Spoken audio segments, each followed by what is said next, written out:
Let us examine the words of Abraham Lincoln. It is no use hitting anybody, but I tell you, if ever I get a chance to hit this thing called slavery, I will hit it hard. It is something that ought to be destroyed. Abraham Lincoln could see that violence is useless. It is no use hitting anybody. But, he said, if ever I get a chance to hit at this thing called slavery, I will hit it hard. Abraham Lincoln believes that a ballot is worth a bullet. It's much more effective to vote for the end of something rather than to use violent means. Todd, the brother-in-law, replied, but slavery need not always be bad. A slave who has a kind master can live much more comfortably than a free man who is poor. Lincoln replied, can he? Then why doesn't everyone become a slave?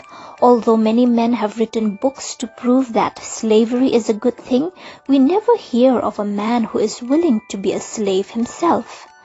Mary said, you're at it again. I beg you, Mr. Lincoln, please keep your speeches for Washington. Once we are there, I promise I'll listen as long as you like. But, Lincoln replied to her, but there is something more pleasant to listen to? Is that what you mean?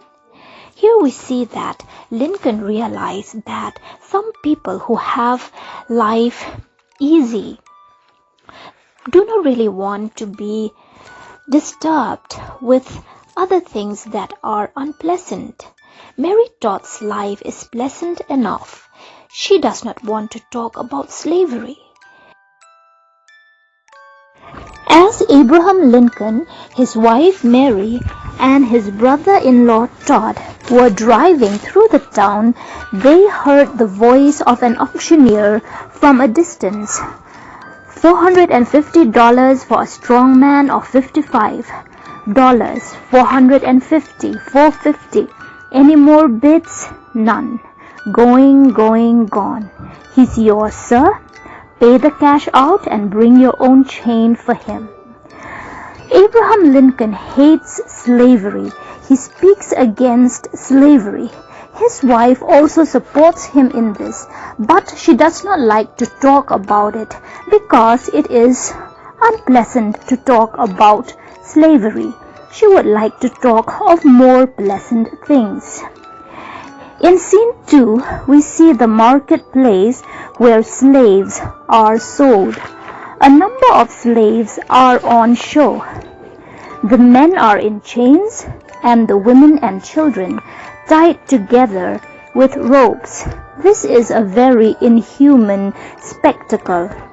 The auctioneer, a white man, shouted, and now, gentlemen, we come to the biggest bargain you'll ever get in Lexington. And here it is. Look at Eliza. He pointed to the slave girl in front of him. Eliza, the most beautiful slave girl in America. Look at her eyes, look at her hair, look at her legs, look at her figure. Have you ever seen another beauty like her? And how much do you think she is? The first bid is only $1,000. Just $1,000 for the most beautiful slave girl in America. Then there is a Frenchman by the name of Beau who badly wanted this slave girl. He said, $1,100. The auctioneer speaks to everyone. Monsieur Beau bids $1,100. Then there is a preacher by the name of Fairbanks who also goes to the slave market, and he also takes part in the scene. He said $1,200. Abraham Lincoln sees that a preacher by the name of Fairbanks is going to take part in this slave market. He asked his brother-in-law, Todd, that young man looks like a preacher, doesn't he? Todd replied, why, he is a preacher. He is Calvin Fairbanks. Lincoln is aghast. A preacher, and he is buying a slave? I must speak to him. He goes to him while the auction is going on. Fairbanks shouted, $1,400. Bew tries to top it by saying $1,450. Fairbanks said $1,460. Bew asked him, "How high are you going, mister?" Fairbanks replied, "Higher than you, monsieur." Lincoln said, "Excuse me, sir, do you call yourself a Christian?" Fairbanks replied, "I hope I am a Christian, sir." Lincoln said, "If you are a Christian, I can't be one." "What do you mean, sir?" asked Fairbanks. Lincoln replied, "I mean your Christianity is of no use unless it puts into you some common human decency. Look at the girl you are trying to buy. Look at the pain and misery on her face. Would you stand looking on if your own sister were treated like this?" Fairbanks asked, "What can I do about it, sir?" Lincoln said, "Do what you would do if she was your own sister." Fairbanks said, "That's exactly what I'm doing. I'd rather buy her myself than let the Frenchman get her." Fairbanks actually wants to buy the girl so that he would set her free, and so that she will not be taken by Bew, who would surely molest her. Calvin Fairbanks and Monsieur Bew are both trying to get the sale of the black slave girl Eliza. Calvin Fairbanks wants to buy her so that he can set her free. Monsieur Bew, on the other hand, wants to buy her so that he can molest her and do to her whatever his evil desires wish. So the two of them are at it, trying to get the highest bid. But Abraham Lincoln did not know this. He thought that Calvin Fairbanks is also buying the slave girl for himself.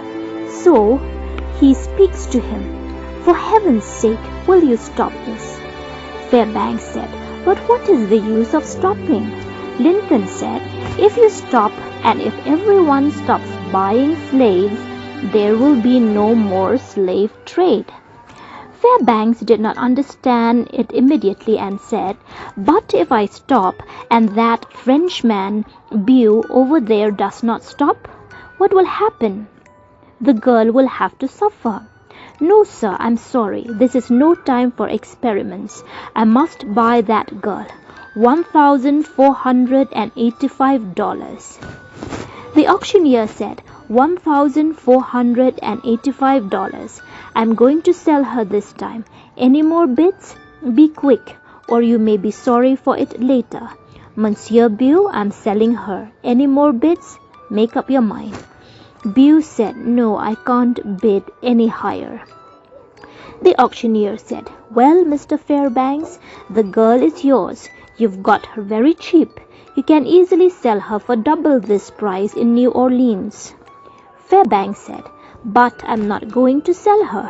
The auctioneer is surprised and asked, "Then what are you going to do with her? Haven't you brought your ropes to bind her with?" Fairbanks said, "I don't have to bind her. I'm going to set her free." There are loud cheers from around the spectators as they hear this. Fairbanks said, "Untie the ropes at once and set her free." Then he turns to Lincoln and said, "Am I a Christian now, sir?" Lincoln replied, "I suspect you are, or else you wouldn't buy a slave for $1,485 and set her free." He introduced himself. "I am Abraham Lincoln, at your service. Can I be of any help to you?" Fairbanks replied, I am overjoyed to meet you, Mr. Lincoln. I've heard a lot about you. I am the secretary of the Anti-Slavery Association here, and we have started a slaves' freedom fund. If you... Lincoln replied, "You mean you would like me to contribute something? How much shall it be?" Fairbanks said, "As much as you please, Mr. Lincoln." Lincoln said, "As much as I please is more than I can afford. I think I can give you $250 for the time being." Fairbanks said, "Thank you very much." Lincoln said, "But before I can give you the money, I'll have to get Mrs. Lincoln's permission. She's over there. Just come with me if you don't mind." Then he called his wife. "Mary, Mary, the Anti-Slavery Association wants some contributions." Mary asked, "How much?" Lincoln replied, "I think $500 should be enough." Mary replied, "$500? You speak as though money grew on trees. 250 is enough and more." Lincoln replied, "All right, as you please. Mr. Fairbanks, here is your money. Mary and I have decided on $250. I'll be here for a week. Do come and see me before I leave. I'd like to discuss your work and your problems with you."